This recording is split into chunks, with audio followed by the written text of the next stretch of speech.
We're talking about automated tests today. And so let's look at a little example of writing a test to confirm a new feature. Here's a request to my issue tracker to sort any other drop down, any other option in a drop down to the bottom of the drop down list. So if we have other in the drop down list, we want it at the bottom, not in the middle. Um, let's see an example of that over here in the metrics category for awards. We see other there in the middle of the list, hard to find in that big list. So we want to add this new feature. Luckily, this is a demo, and I have it just copy and paste some code in there. Look for other, put it at the bottom of the list, and sort it, etc., etc., etc. So now let's go back and see how that feature looks. We reload the page and we look at here into the list, and yeah, there's other at the bottom. So the code works, others at the bottom, that's great. But we don't want to have to test that manually every time. I'd probably forget it if I had to do that every time I changed any code, so it'd be great if I could just push a button and run some automatic tests whenever I change the code. That way I can make sure I don't break existing features and have confidence in my changes. So let's create a new test for that function, that little feature. So this is a test file I already have. So we're going to create a new test, and we're going to be descriptive in our name so that we know what's going on when we come back in 6 months. Uh,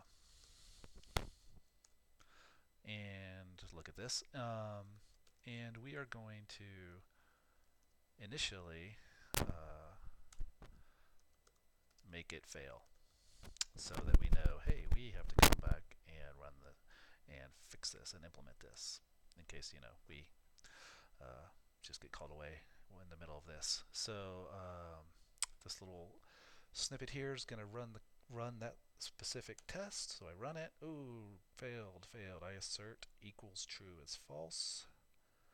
And that failed, asserting that false matches the expected true. So that's kind of what we thought because, well, we said true equals false, which is obviously a failure. So, just as an aside, real quick, for my tests here, I am using a software package called Codeception. So it's a testing framework built in PHP. It's got modules for REST API, Redis, so various frameworks like Symfony and Laravel. It's got a database module. Um, so there are other test frameworks you could use. PHP Unit, which actually Codeception is built on top of. Selenium, which Codeception integrates with. Drupal has a built-in testing framework called Simple Test. But for my use case, I like Codeception. It's easy and pretty straightforward, and it seems to work. So back to the test. So we have this failing test, assert equals true false. We want to actually make that test pass. So again, because it's a demo, I have some code here I can just copy and paste in, and it should be pretty self-explanatory. So this is an functional test, similar to an acceptance test, um, but the code is pretty self-explanatory, like I said. So we log in as a UCAR person. We go to this page, the external awards page. We make sure we're logged in. We grab the option values, and then we assert that the other option is at the end of all of those options. So now let's run that test again.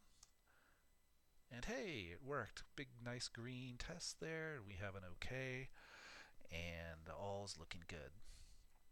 So now in the future, I can, whenever I change any code, I can run this automated test and get immediate assurance that I didn't break anything, or at least not this feature. Um, so in metrics and supporting code, I have about 50 tests with 500 assertions, like this one. So assert equals. So we have stuff like I assert that we see this element in the page. I assert that I see a link on a page. Um, we test some AJAX calls. I assert that we have JSON. That the response contains JSON. Um, so lots of different various tests we can run. And just as an example, I will run all the tests, so you can see how that looks. So anytime I make changes to a code, I just run these tests, and it runs through my 50 tests and 500 assertions, and I have confidence that it all works pretty well. So you can see we're testing every bit of the application. So we're testing keys and query parameters. We're testing that people are authorized. We're testing AJAX. We're testing the API. Um, I test the mobile code. I test downloads, Excel exports. Um, so you can see it takes now it's takes 45 seconds, and it ran 48 tests and 489 assertions. So I have pretty high confidence that I didn't break anything whenever I make changes. So that's a little intro to automated testing. Hope it's helpful, and thanks for listening.